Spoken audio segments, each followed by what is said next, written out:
പത്തനംതിട്ട സീരിയലിന്റെ പുതിയൊരു വിശേഷങ്ങളിലേക്ക് എല്ലാവർക്കും സ്വാഗതം. നയനയുടെ റൂമിന്റെ ഡോറിന്റെ അവിടെ വന്ന് നിന്നിട്ട് കനക ഇങ്ങനെ പരുങ്ങുന്നുണ്ട് കേട്ടോ. കനകയെ കണ്ടിട്ട് അമ്മ എന്താ അവിടെ നിൽക്കുന്നത്, ഇങ്ങോട്ട് കയറി വാ എന്നുള്ള കാര്യം പറയുന്നുണ്ട്. കനക അരികിലേക്ക് ചെന്നിട്ട് നയനയുടെ അടുത്ത് നിന്റെ അടുത്ത് ഒരു കാര്യം പറയാനുണ്ടെന്ന് പറയാണേ. എന്താ അമ്മ കാര്യം? ഇനി എന്തെങ്കിലും പണത്തിന്റെ കാര്യമാണെന്നുള്ള കാര്യം ചോദിക്കുമ്പോൾ അങ്ങനെയൊന്നുമല്ല. വേറെന്താണ് അമ്മേ? ഇനി ചേച്ചിയുടെ വളകാപ്പിന്റെ കാര്യത്തെ കുറിച്ചിട്ടാണോ?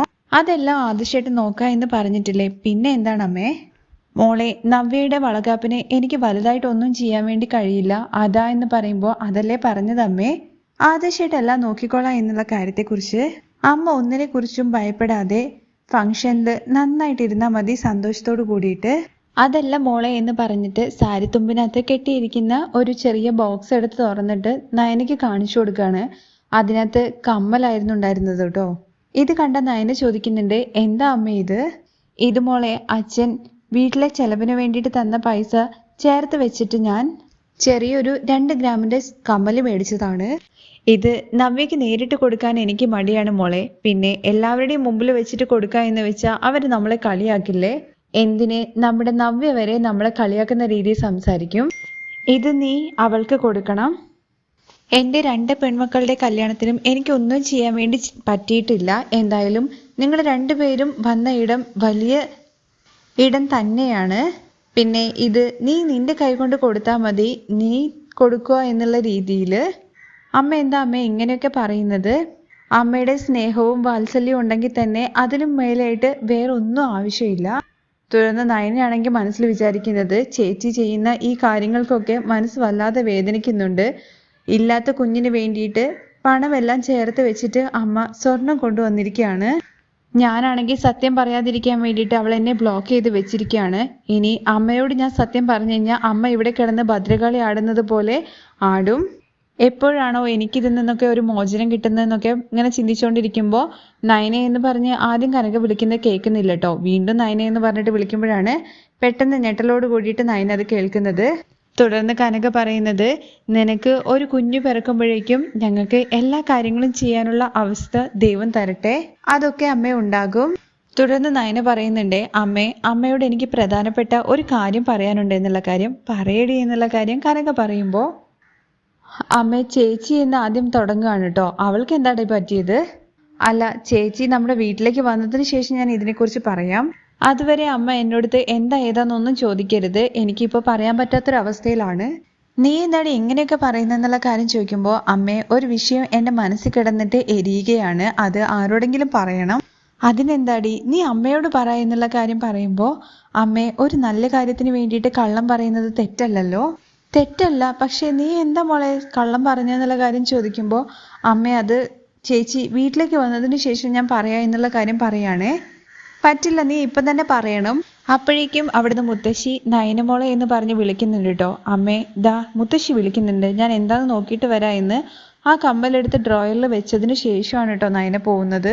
നയന പോയി കഴിഞ്ഞതിന് ശേഷം നമ്മുടെ കനക മനസ്സിൽ വിചാരിക്കുന്നുണ്ട്, ഇവിടെ എന്തൊക്കെയോ മൊന വെച്ച് സംസാരിക്കുന്നുണ്ടല്ലോ, എന്തായിരിക്കും അത്? എന്തായാലും നയന ഒരിക്കലും കള്ളം പറയില്ല. തുടർന്ന് കാണിക്കുന്നത് ആദർശ് ഈവനിങ്ങിൽ വരികയാണ് കേട്ടോ.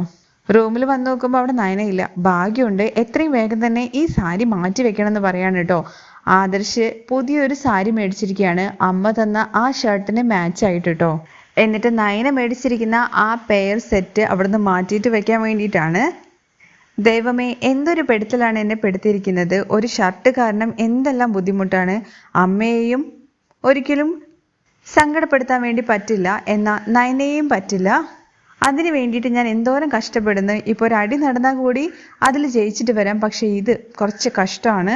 തുടർന്ന് കബോർഡ് തുറന്നിട്ട് നയന മേടിച്ചിരിക്കുന്ന ആ ഡ്രസ്സ് എടുത്ത് ആദർശ് ഓഫീസിൽ കൊണ്ടുപോകുന്ന ബാഗിനകത്ത് വെക്കുകയും തുടർന്ന് ആദർശ് മേടിച്ച ആ സാരി എടുത്തിട്ട് കബോർഡിനകത്ത് വെക്കുകയും ചെയ്യുന്നുണ്ട് കേട്ടോ. കബോർഡിന്റെ വാതിൽ അടയ്ക്കുന്ന ആ കറക്റ്റ് സമയത്താണ് നയന അങ്ങോട്ടേക്ക് കയറി വരുന്നത്. വാതിലടച്ചിട്ട് ഹൂ എന്നൊക്കെ പറഞ്ഞ് നോക്കുന്നത് നയനയുടെ മുഖത്തേക്കാണ്. എന്താ ആദർശേട്ടാ കബോർഡിനകത്ത് തിരയുന്നത്? അതൊന്നുമില്ല എന്ന് പറയുമ്പോൾ അങ്ങനെയല്ലല്ലോ, മുഖമൊന്നും ശരിയല്ലല്ലോ, എന്താ സത്യം പറ, എന്താ നോക്കിയത്? ഞാൻ പറഞ്ഞില്ലേ ഒന്നുമില്ല എന്നുള്ള കാര്യം. എനിക്ക് ഭയങ്കര ടയേർഡായി തോന്നുന്നു, ഞാൻ കിടക്കാൻ വേണ്ടി പോവാന്ന് പറഞ്ഞിട്ട് വേഗം കിടക്കുവാണ് കേട്ടോ. എന്തായിരിക്കും ആദർശേട്ടന് പറ്റിയത്? ചെയ്തതൊന്നും അത്ര സാധാരണയായിട്ട് തോന്നുന്നില്ലല്ലോ എന്നൊക്കെ പറഞ്ഞിട്ട് നയന അവിടെ നിൽക്കുന്നുണ്ടേ. തുടർന്ന് പിറ്റേ ദിവസം രാവിലെ വീടെല്ലാം അലങ്കരിച്ചിട്ടുണ്ട് കേട്ടോ വളകാപ്പിന് വേണ്ടിയിട്ടുള്ള. എന്നാൽ നമ്മുടെ അബിയും അതുപോലെ ജലജയും ഭയങ്കര ടെൻഷനിലാണ്. ജലജ അബിയുടെ അടുത്ത് പറയുന്നുണ്ട് ഒന്നും ചെയ്യാൻ വേണ്ടി പറ്റുമെന്ന് തോന്നുന്നില്ല എന്നുള്ള കാര്യത്തെക്കുറിച്ച്. അമ്മ, വളകാപ്പ് കഴിഞ്ഞിട്ട് അവൾ അവളുടെ വീട്ടിലേക്ക് പോയി കഴിഞ്ഞ് കഴിഞ്ഞാൽ പിന്നെ എല്ലാം തീർന്നു, നമുക്ക് അവളെ ഒന്നും ചെയ്യാൻ വേണ്ടി കഴിയില്ല എന്നൊക്കെ പറയുമ്പോൾ നീ വെറുതെ കൂടുതലായിട്ടൊന്നും പറയാൻ നിൽക്കണ്ട. റിപ്പോർട്ട്സ് ഒക്കെ കിട്ടിയിട്ടുണ്ട്, അതൊന്ന് ഡോക്ടറെ അടുത്ത് പറയാമെന്ന് വെച്ച് നോക്കാമെന്ന് കരുതി കഴിഞ്ഞ് കഴിഞ്ഞാൽ ഡോക്ടർ ആണെങ്കിൽ സർജറിയിൽ ഭയങ്കര ബിസിയാണ്, ആകെ മൊത്തത്തിൽ ഭ്രാന്ത് പിടിച്ച് നിൽക്കുകയാണെന്നൊക്കെ ജലജ പറയുകയാണേ. തുടർന്ന് റൂമിലാണെങ്കിൽ ആദർശ് റെഡി ആയിക്കൊണ്ടിരിക്കുകയാണ് കേട്ടോ. നല്ല ഡ്രസ്സൊക്കെ ഉണ്ട് ഷർട്ട് കാണാൻ. ഇനിയിപ്പോൾ നയനയും ഞാൻ എടുത്തു കൊടുത്ത അതേ സാരി ഉടുക്കുവാണെങ്കിൽ നന്നായിരിക്കും എന്നൊക്കെ പറയാണ് കേട്ടോ. ഇനി അവള് അത് ഉടുക്കോ ഇല്ലയോ എന്നുള്ള ടെൻഷനിലാണ് ആദർശ്. അപ്പോഴാണ് കുളി കഴിഞ്ഞ് പുറത്തേക്ക് വരുന്നത് നയന. വന്ന ഉടനെ തന്നെ നയനയുടെ അടുത്ത് ചോദിക്കുന്നത് നീ എന്താ സാരി ഒന്നും മാറുന്നില്ലേ എന്നുള്ള കാര്യത്തെക്കുറിച്ചാണ്. ഫംഗ്ഷന് അത് സാരി ഉള്ളിലേക്ക് കൊണ്ടുപോയി കഴിഞ്ഞ് കഴിഞ്ഞാൽ വെള്ളമാവല്ലോ, അതുകൊണ്ട് ഞാൻ ഇവിടേക്ക് വന്നിട്ട് ഡ്രസ്സ് ചേഞ്ച് ചെയ്യാന്ന് വിചാരിച്ചതെന്ന് പറയാണ്. അങ്ങനെ കബോർഡിനകത്ത് സാരി നോക്കുമ്പോൾ സാരി കാണുന്നില്ലല്ലോ എന്ന് നയന മനസ്സിൽ വിചാരിക്കുകയാണേ. അത് കഴിഞ്ഞിട്ടാണ് കേട്ടോ ആദർശ് ഇട്ട ഡ്രസ്സിനെ കുറിച്ചിട്ട് ശ്രദ്ധിക്കുന്നത്. അല്ല, ഞാൻ മേടിച്ചു തന്ന ഷർട്ട് അല്ലല്ലോ ആദർശേട്ടാ നിങ്ങൾ ഇട്ടത്, ഞാൻ മേടിച്ചു തന്ന ഷർട്ട് എവിടെ?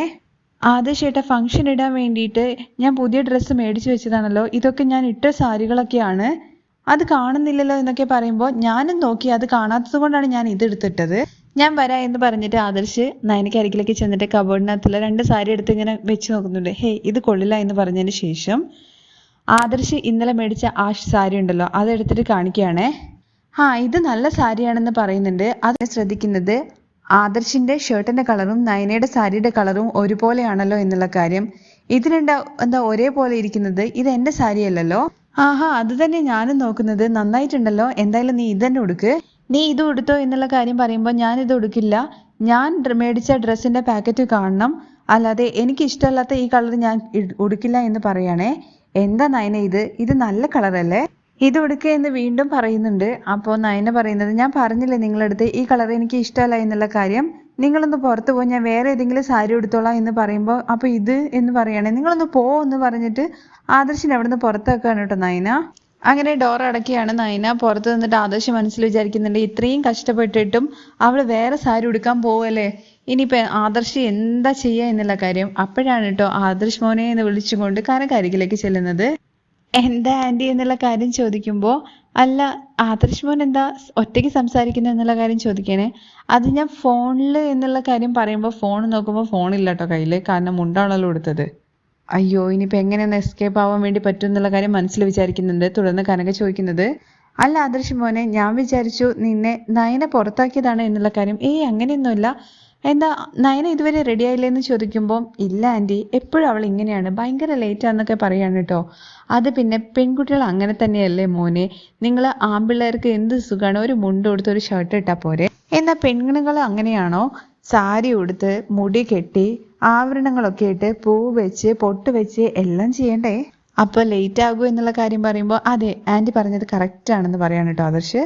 പിന്നെ ആദർശ് മോനെ ഞാനൊരു കാര്യം പറഞ്ഞോട്ടെ, ദേഷ്യപ്പെടരുത് എന്നുള്ള കാര്യം പറയുമ്പോൾ ഇല്ല ആൻറ്റി പറഞ്ഞോളൂ എന്നുള്ള കാര്യം പറയണേ. നിങ്ങളും വേഗം ഒരു കുഞ്ഞിനെ താലോലിക്കാനുള്ള അവസരം എനിക്ക് തരണം, നിങ്ങൾ കുഞ്ഞിനെ ഇങ്ങ് തന്നാൽ മതി, ബാക്കി ഞാൻ കുഞ്ഞിനെ ഈ ഒക്കത്തെടുത്തിട്ട് ലോകം മൊത്തം ചുറ്റിക്കറങ്ങും എന്നൊക്കെ പറയാണ് കേട്ടോ. അപ്പോഴാണ് നയന കതക് തുറക്കുന്ന സൗണ്ട് കേൾക്കുന്നത്. അപ്പോൾ ആദർശ് മനസ്സിൽ വിചാരിക്കുന്നുണ്ട് എന്തായാലും ഞാൻ കൊടുത്ത സാരി അല്ലല്ലോ അവൾ കെട്ടിയിട്ട് വരുന്നത്, അതുകൊണ്ട് കണ്ണടച്ച് നിൽക്കുക എന്നുള്ള കാര്യം. അങ്ങനെ ആദർശിൻ്റെ അടുത്തേക്ക് ഇങ്ങനെ നയന വന്നുകൊണ്ടിരിക്കുകയാണ് കേട്ടോ കതക് തുറന്നിട്ട്. ആദർശ് ഇങ്ങനെ ചെറിയ കണ്ണിങ്ങനെ തുറന്ന് നോക്കുമ്പോഴാണ് ആദർശം എടുത്തു കൊടുത്ത അതേ സാരി തന്നെയാണ് നയന കൊടുത്തിരിക്കുന്നത്. അങ്ങനെ ഭയങ്കര സന്തോഷത്തിലാവാണ് കേട്ടോ ആദർശിന് ഒരുപാട് സന്തോഷമാവാണ്. എന്തായാലും അത് ഉടുക്കില്ല എന്ന് പറഞ്ഞിട്ടും ആദർശിനെ അത്ഭുതപ്പെടുത്തിയും കൊണ്ട് നയന നല്ല സുന്ദരിയായിട്ട് മുന്നിൽ വന്ന് നിൽക്കുകയാണ്. ആ രംഗം ഇങ്ങനെ നോക്കിക്കൊണ്ട് നിൽക്കുന്ന ആദർശിനെ കാണിച്ചുകൊണ്ടാണ് മറ്റൊരു എപ്പിസോഡിന്റെ രംഗം അവസാനിക്കുന്നത്.